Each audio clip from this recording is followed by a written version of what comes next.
Hi, welcome to Japan by Food. I'm your host, Shizuka Anderson.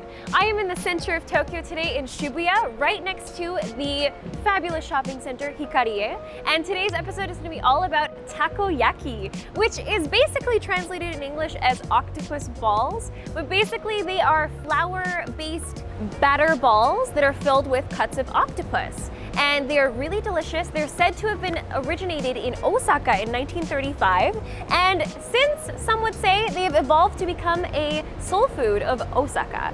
And not only in Osaka, they're also loved all across Japan these days. You can find octopus balls, takoyaki, in izakayas, street food stands, at festivals, and also there's a popular chain restaurant called Gindaco that I'm going to be visiting today, and that's a great place to stop by and get some delicious takoyaki. And they are known for some seasonal delicious flavors, so we're going to see what they have. And later we're going to go visit a traditional Osaka-style takoyaki shop, and we're going to talk with a real Osakan to tell us how it's done. So without further ado, let's go try some takoyaki.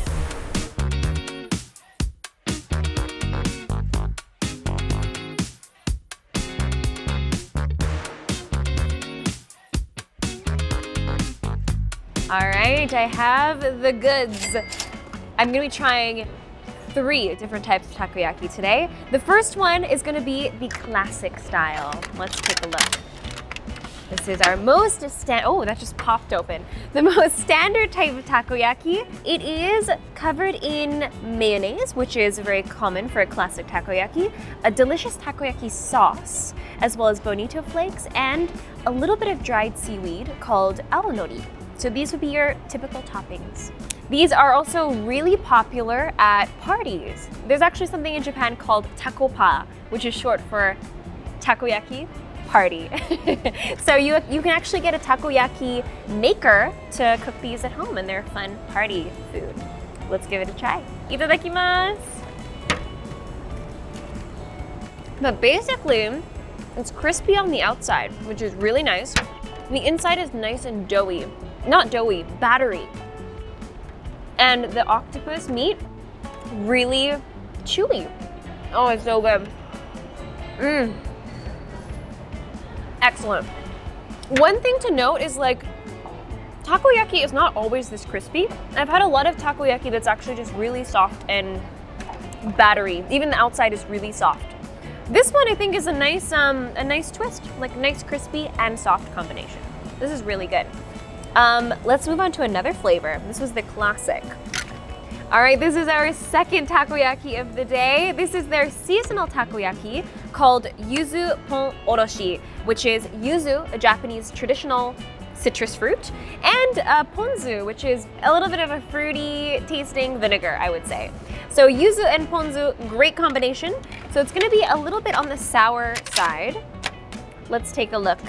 And it has some delicious green onions on top. And as an added bonus, they have dipping sauces for this one. Not a common style of for eating takoyaki. This is the daikon oroshi. It's basically a grated radish, Japanese radish called daikon. So this is our yuzu ponzu sauce. Ooh, that's a beautiful pour. Just to combine the radish. Okay, here we go. Delicious green oniony. Let's give it a dip in the sauce. Get some daikon, radish.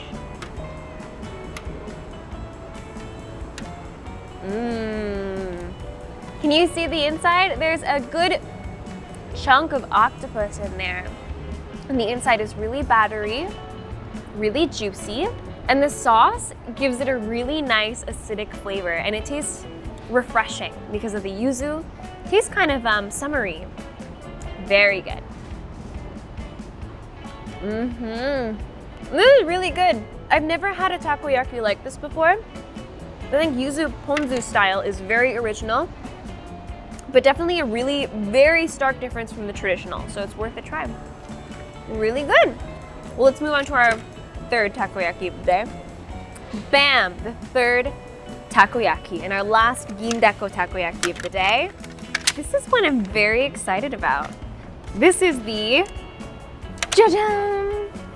Teritama Takoyaki.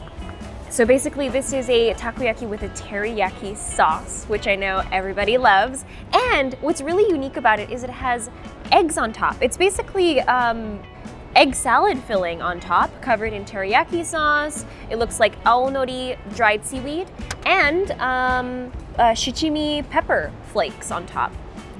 I'm really excited about this because I love eggs, so I don't think they can go wrong with this. I think Japan is probably one of the top 3 biggest consumers of eggs in the world. So this is a country that loves eggs, and I think this is a good representation of Japan's love for takoyaki and eggs and teriyaki.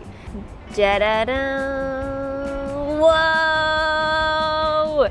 The egg! There's so much egg on this. And there's still a few bonito flakes, so it's got the classic toppings. Let's see how it tastes. Itadakimasu. Oh, I don't even know how to eat this. Oh my god! I think this might be my favorite out of the 3. The egg is so creamy, and the inside is fluffy and battery.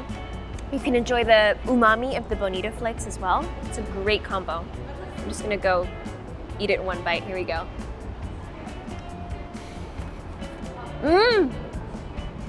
This is really good. It keeps the crisp of the outer shell. The inside is so soft and delicious. There's plenty of umami, and the eggs add this creaminess. And this is not a seasonal flavor, so you can get this any time of the year if you come to Gindaco. So these were 3 really delicious flavors from Gindaco, which is a popular chain restaurant in Japan, as I mentioned. But it's a widely known fact that Tokyo takoyaki and Osaka original takoyaki is quite different. So I'm very excited to go check out our next shop, which is run by a real Osakan takoyaki chef. And I'm gonna see what the difference is between a Tokyo-style classic takoyaki and an Osaka-style one. So let's go check it out.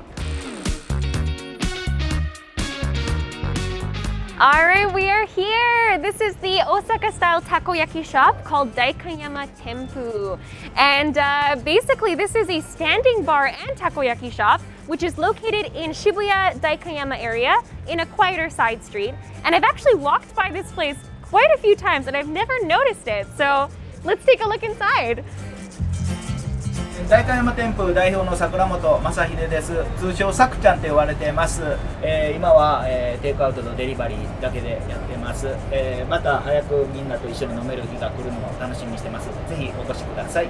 いつからたこ焼きのお仕事をたこ焼きはね、東北震災終わって、でそれからまあちょっと数年してから、屋台から始めてね。市場で屋台やってて。なぜたこ焼きのお店を始めたいと思ったんですか？いや、飲食経験がないもんで、まあ、震災の時にボランティアある会社の僕は支店長やってたもんで、ちょっと暇やったんでボランティア行ってみたんですけど、その時にやっぱり食べ物がなくて10日間のボランティアで自分自身が死にそうになったんと、あとテレビも携帯ももう泥の中でみんな困ってる中、やっぱり人って集まってるコミュニティがあったよね、暗闇の中に。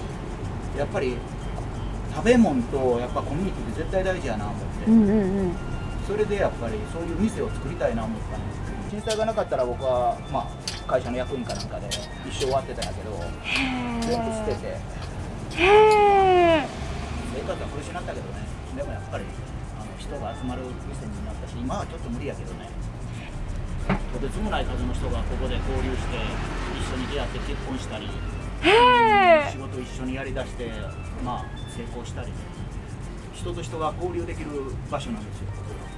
でこの店はもうお客さんが主体やからここで立ってもらって、僕は一番奥にサーバーがあるんでね、サーバーで自分でコップからついで、それでこの伝票に自分で伝票をつけるんよ。ビールうちでせーの字でピッピッピッピッ。すごい信頼感ありますね。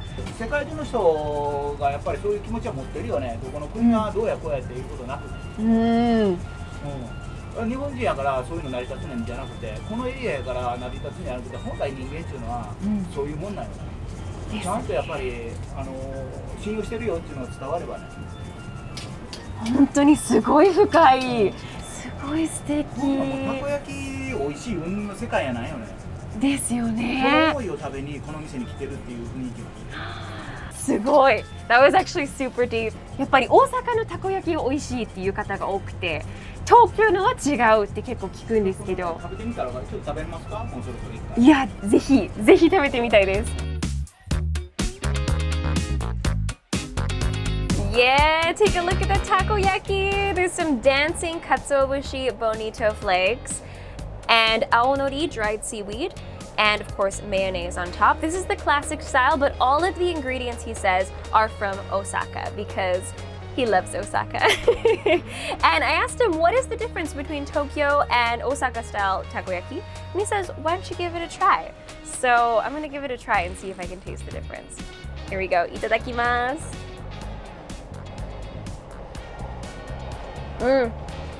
That is very hot.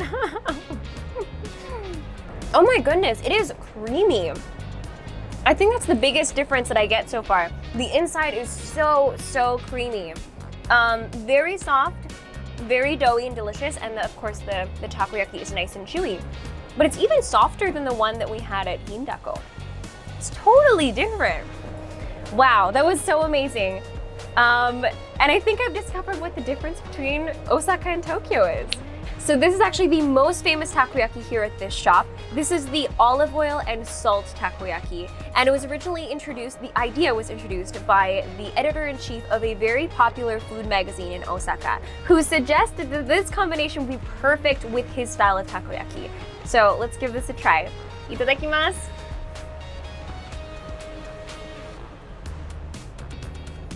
Oh, so hot and delicious. Saiko desu. So the flavor completely changes with the olive oil and salt seasoning. I think the salt brings out the flavor of the batter a whole lot more. I get the impression that it's kind of like eating soft, doughy buns. Never tasted anything like this. It's definitely a one-of-a-kind takoyaki. And this looks so good, you guys. And it's so doughy, it's starting to fall apart in my chopsticks. But that's how they like it in Osaka. Fuatoro. Fluffy and gooey. That looks so good. じゃあこれをマヨネーズと黒七味が上に乗ってます。So it's a black shichimi, which is like the Japanese pepper. But it's black, I've never had this before. So let's give it a try. Here we go. This is amazing. The black shichimi, it has a really amazing spice to it. But it tastes a little bit richer, deeper in flavor than a traditional shichimi, and it goes so well with the creamy mayonnaise. It balances out the spiciness so it doesn't feel overpowering. It is a beautiful, creamy and spicy combination. I'm a huge fan of this one. That is so good. And again, one of their top-selling takoyakis. やっぱり女性に人気. Very popular with the ladies, apparently. But I think anybody would enjoy this, especially if you like spice. So good. Okay, so I've tried 3 Osaka styles and original flavors of takoyaki here today. And I've left with a story that I never expected to get here. And if you guys ever come to Tokyo, this is definitely a must stop by shop. You can stand here, drink, enjoy the company of wonderful people, and of course, our wonderful takoyaki master.